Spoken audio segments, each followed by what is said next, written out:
So today my plan is I'm making 2 more masks, but these masks are unique because they want a certain pattern done, so I have to figure that out. And then I'm gonna work on the yard and follow Peter around because he went to town today. I can't even remember what he told me he was going for, but when he gets back, I have this whole routine. So anyway, here we go. All right, so since I'm by myself, I have all this time. I've been making that Delgado coffee. So I'm gonna show you how I do it. Let's see if I can get this to work. So I'm just using instant coffee. And of course, during the day we hit little dilemmas. One of my dilemmas is I have brand new sugar. I don't wanna open a canister because canisters are full. Anyway, I only need 2 tablespoons of sugar to make this whip. So I'm just gonna do that. And I'm gonna put this in storage.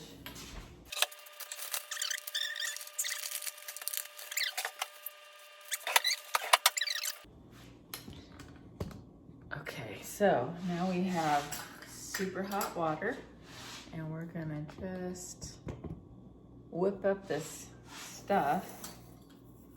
Okay, so really what's in here is instant coffee, sugar, and everything's an equal part. 2 tablespoons of everything.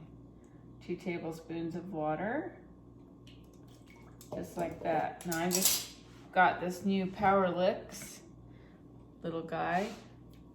He's battery operated, and I'm just gonna mix this up.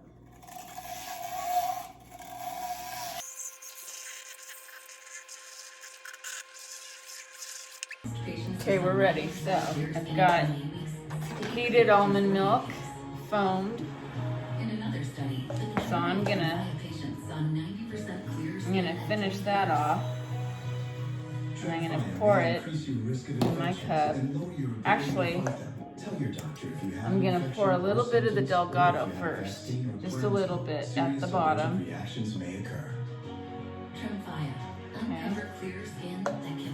Then I'm gonna put this in. Janssen can help you explore cost support options. Okay. Now, put this back. Welcome back. This morning we're celebrating Hispanic Heritage Month, catching up with an actor who is making waves. Joe Castro is bringing a Latino perspective to sketch comedy. And Natalie Morales spent the day with him up in Malibu. Not a bad day, Nat. Yeah, it was a great day on the set of his latest production. We'll get to that in a moment. But Arturo Castro, he has his own Comedy Central show and several projects in the works. One of our family members asked me to make her a mask that had a pocket so she could have a removable filter, which is totally cool. I didn't even know that was a thing. But I was able to kind of sketch the pattern. So the top of it would be your nose, over the bridge. And then on the back side, you see the dots, those slashes there? That represents the envelope part, which would be the back of the mask. So that's my design based on what she kind of showed me. And now I'm just gonna figure out the material and we'll move on from there. So now what I'm doing is underneath the material is my pattern. I don't know if you can see that or not, but the pattern is there, and this is a translucent piece of material. And now what I'm doing is I'm lining up the angles because I'm going to use this as a secondary pattern to make the next 3. Because if you're making 2 masks, there's going to have a front side and a back side, and then the back side is going to have that envelope for the filter. And this will also be pleated. And the basic premise here is I'm using the same dimensions, the 6 inches by 9 inches rectangle that I used for the original mask that went to the hospital. The only difference I'm doing now is I'm adding an angle on the sides and a bridge for the nose. And so anyway, so that's what I'm doing in this little piece here. Okay.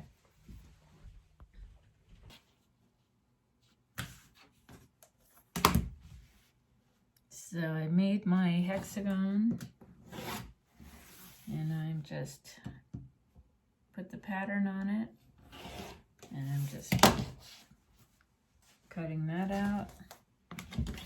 And this material's pretty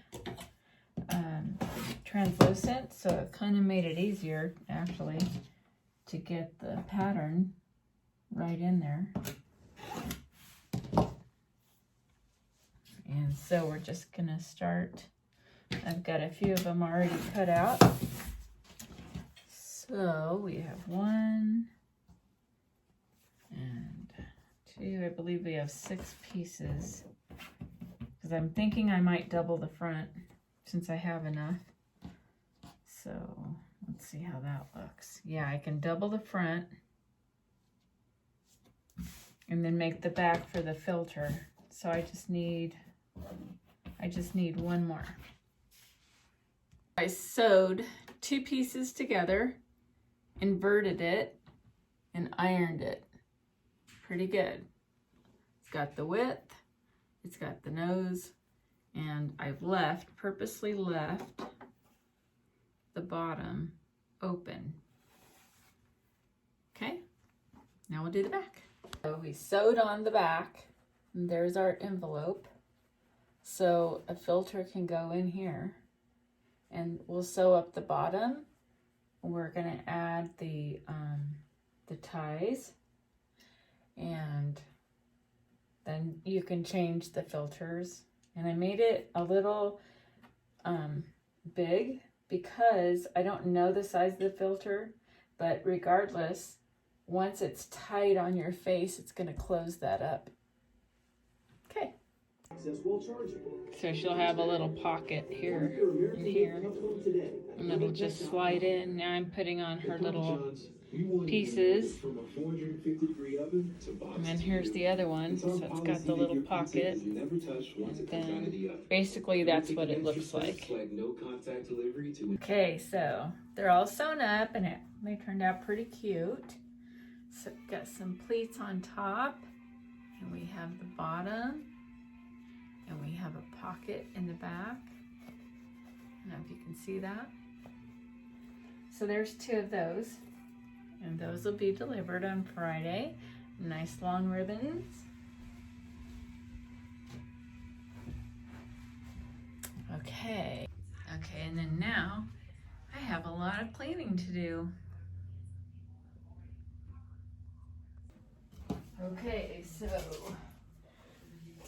I keep a lot of equipment in my room and it's full of dust. So the next thing I'm doing in my day is I'm actually gonna flip this over because this snowboard here is actually upside down. So I'm gonna flip it over. Let's see if I can do this.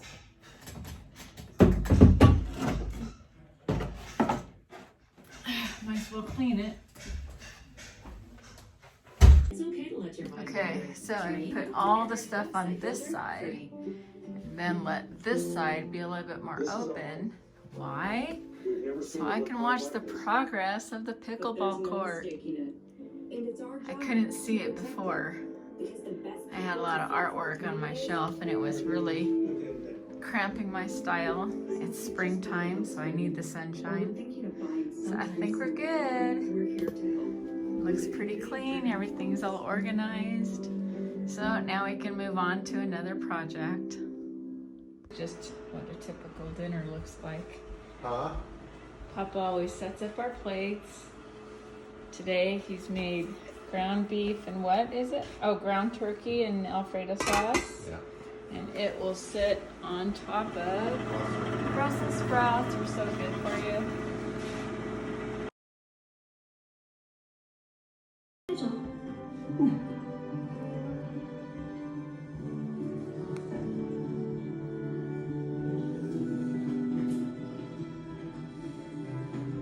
We're getting pretty low on cookies, and since we can't just run to the store, so we've bought all the supplies, and I kind of jotted down an idea.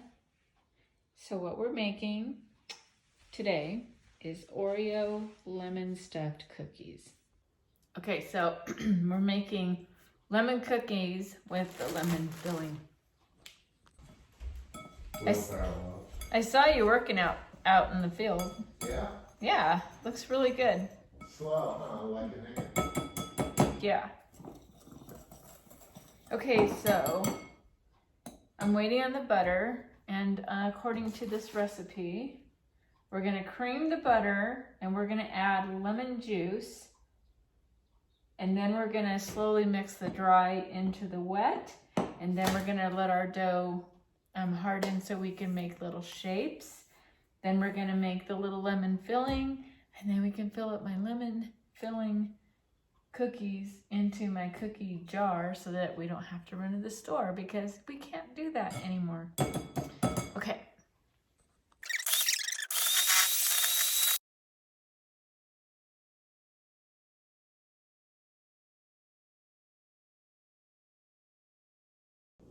Okay, so we made our dough. So now I'm just gonna let it sit in the refrigerator for an hour before we make our cookie ball form.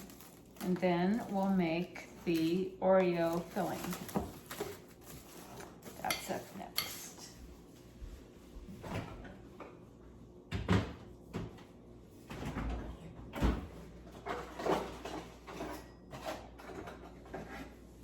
And take out some butter for the filling. What the heck are you doing? I'm laughing because I'm the ghost from Christmas past. So I put lights on and it's going up my nose. Okay, that's a little better. Anyway, what I was doing was, so I made the filling just like they do in the Oreo life. And I found some old crusty lemon bottoms. And so I'm going to take a little bit of my frosting, and I can already see that's a little bit too soft. So what I'll do is put this in the refrigerator to make it a little bit more tough. That way you can make a decent sandwich out of it.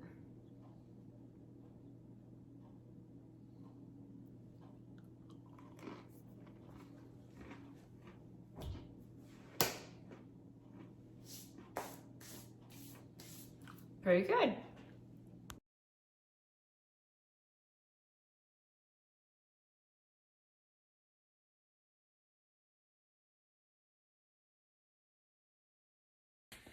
Well, that is my typical day. And then at the end of the day, after dinner and after a treat, little tea, I make myself some tea. So here's my tea.